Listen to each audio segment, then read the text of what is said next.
भूकंपाचे धक्के बसायला लागले नाशिक मध्ये यार. काहींच्या भिंती क्रॅक गेल्या तर काहींच्या भिंती पडल्या बाई. काय चाललंय म्हणजे आपल्या नाशिकला ना कोणाची तरी नजर लागली मित्रांनो. नेमकी नजर लागली कोणाची ना हेच कळायला मार्ग नाही. 25 ते 30 हजार कोटी निधी जो येणार आहे ना बाई, त्याच्यामुळे नाशिकला नजर लागली असेल. भरपूर जण मत असतील की आईला 25-30 हजार करोड येत आहे नाशिकला.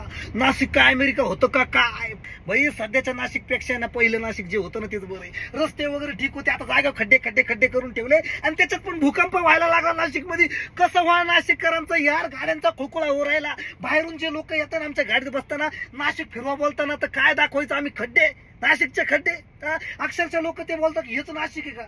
आम्ही तो व्हिडिओ मध्ये फोटो मध्ये पाहतो की नाशिकला चकाचक दिसतं आणि इथं आल्याच्या नंतर जागोजागी खड्डे खड्डे खड्डे. अरे काय कधी होणार आहे नाशिकचे खड्डे पूर्ण आणि कधी होणार आहे नाशिकचे रस्ते क्लिअर सांगा ना. आता मुख्यमंत्री साहेबांनी बैठक घेतली, सगळे कॉन्ट्रॅक्टर बोलवले. एमएनजीवाल्यांची पाईपलाईन साठी खाणले त्यांच्या गॅसच्या, त्यांना सुद्धा बोलवलंय. सगळ्यांना बोलून बैठक घेतली. आता खरंच बैठकीनंतर तुम्हाला काय वाटतं, नाशिकची डेव्हलपमेंट फास्ट होईल का असाच टाइमपास चालणार आहे भाई. कुंभमेळा येऊन जाईल आणि पुढचा बी कुंभमेळा येईल तरी पण नाशिकची डेव्हलपमेंट नाही होणार.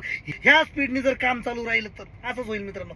तर काय वाटतं, मुख्यमंत्री साहेबांनी ज्या प्रकारची बैठक घेतली खरंच नाशिकची कामं पटापट होतील का मित्रांनो. कमेंटमध्ये नक्की सांगा. आणि तुमच्या भावाचे व्हिडिओ खरंच तुम्हाला आवडत असतील तर फॉलो करायला विसरू नका यार. जळणारी दुनिया भराचे झाले यार. तुम्ही तरी फॉलो करा, सपोर्ट करा मराठी माणसाला यार.